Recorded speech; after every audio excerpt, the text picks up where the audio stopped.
नमस्कार मंडळी. कधीकधी आयुष्यात असा एक क्षण येतो जेव्हा आपण हसत हसत घरात परततो होतो, पण मन मात्र कुठेतरी मागेच अडकून राहतं.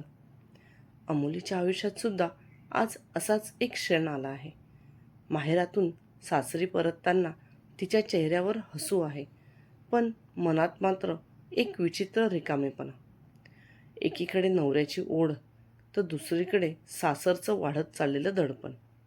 आणि त्यातच महेशने घेतलेला एक असा निर्णय जो तिच्या आयुष्याला पूर्णपणे बदलून टाकणार आहे. तर पाहूया अमोलीच्या आयुष्यात पुढे काय घडतंय. अमोली भाग 21. 10 दिवस राहून अमोली पुन्हा सासरी आली, पण यावेळेस सासरी येताना मात्र तिला खरंच आपलं काहीतरी मौल्यवान वस्तू तिथे सोडून येत आहोत हीच जाणीव झाली. महेशने जमेल तसा तिथे सुद्धा तिला कॉल केला, पण एक वेळेस त्याचा कॉल उचलायला उशीर झाल्यावर त्याने चिडचिडसुद्धा केली होती. त्याचं असं म्हणणं होतं की बायकोच्या प्रायोरिटीवर नवरा सगळ्यात पहिले हवा, मग ती बायको तिच्या माहेरी का असेना. अमोलीला त्याचा हा स्वभाव माहीत असल्याने तिने परत एकदा माफी मागून तो विषय संपवला. तिचे बाबा तिला स्वतः सोडायला आले होते. येताना त्यांनी तिच्या सासू सासऱ्यांसाठी सुद्धा काही भेटवस्तू आणल्या, पण तिच्या मामी सासूबाई इतके दिवस होऊनही तिथेच असल्यामुळे त्यांना काही भेटवस्तू द्यावी हे तिच्या वडिलांना लक्षात आले नाही.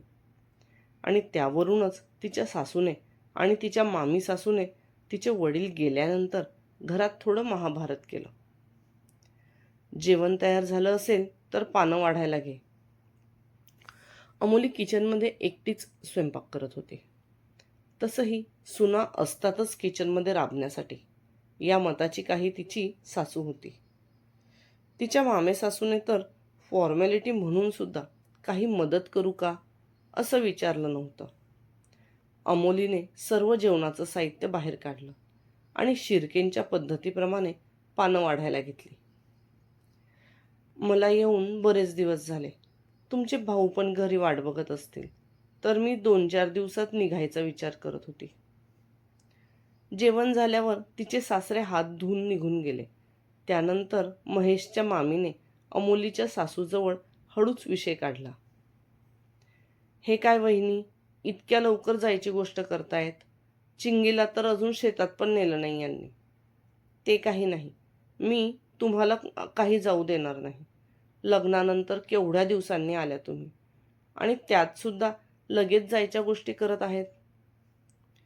तिच्या सासूचं बोलणं ऐकून तिला खुदकन हसायला आलं.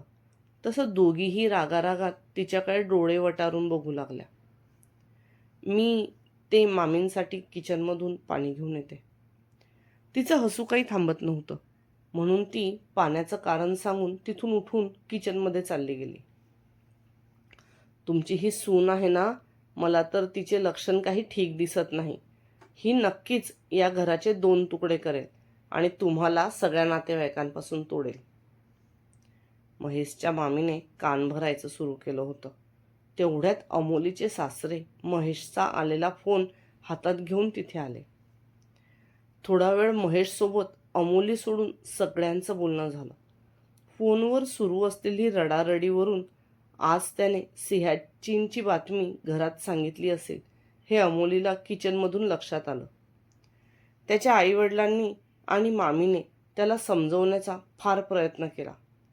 त्याने सुद्धा या सगळ्यांना सांगितलं की या काही ड्युटी प्रत्येक जवानाला कराव्या लागतात. सैन्यात भरती झालं म्हटल्यावर आरामात खुर्चीची ड्युटी घेता येत नाही.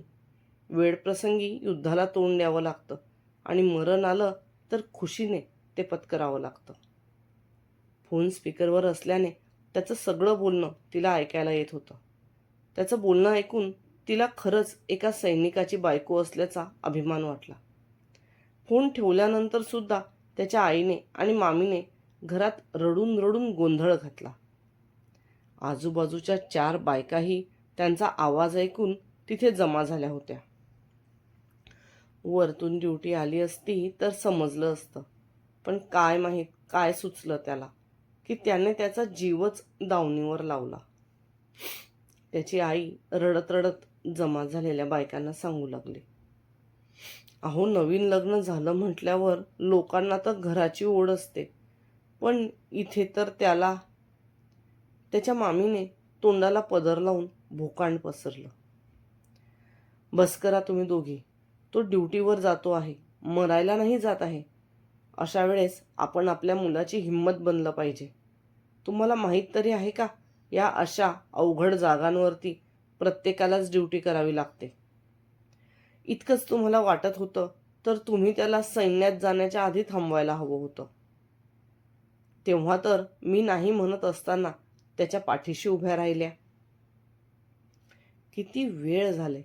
तेच रडगाणं चालू असल्याने तिचे सासरे शेवटी चिडले. अहो, असं काय म्हणता, तुम्हाला माहीत तरी आहे का ते किती कठीण आहे ते. तिची सासू नाक ओढत म्हणाली, मला माहीत आहे ते किती कठीण आहे म्हणून, आणि तुम्हाला त्याने सांगितलं ना त्याची ड्युटी पक्की झाली आहे.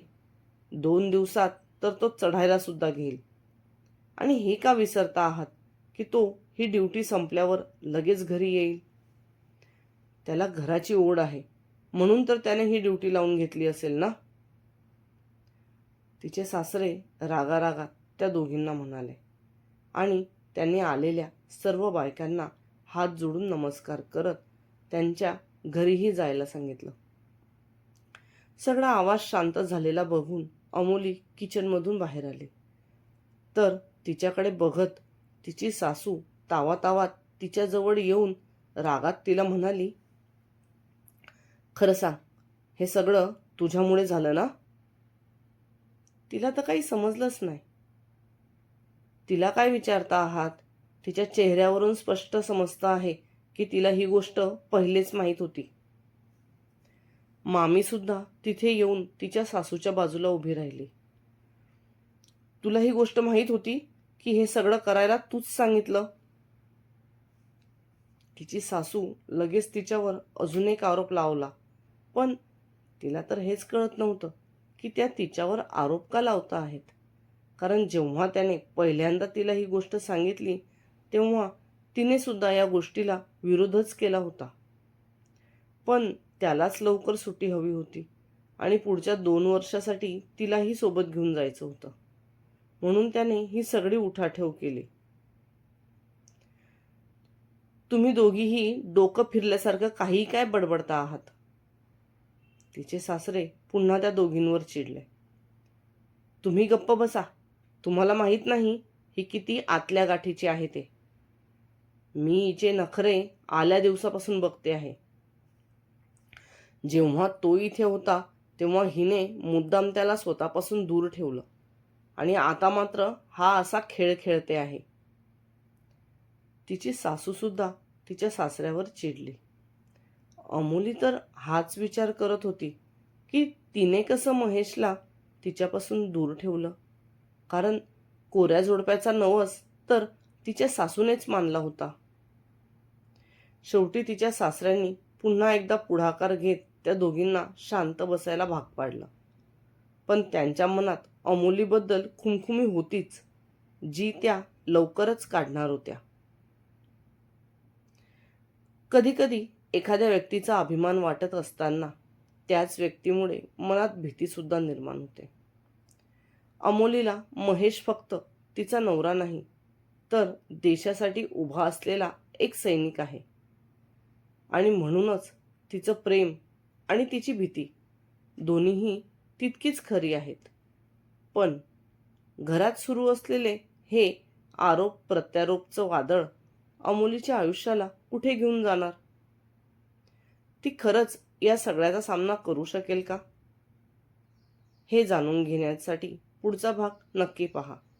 आणि जर तुम्हाला हा भाग आवडला असेल तर व्हिडिओला लाईक करा, कमेंटमध्ये तुमचं मत नक्की सांगा आणि अशाच इमोशनल कथा ऐकण्यासाठी चॅनलला सबस्क्राईब करायला विसरू नका. धन्यवाद.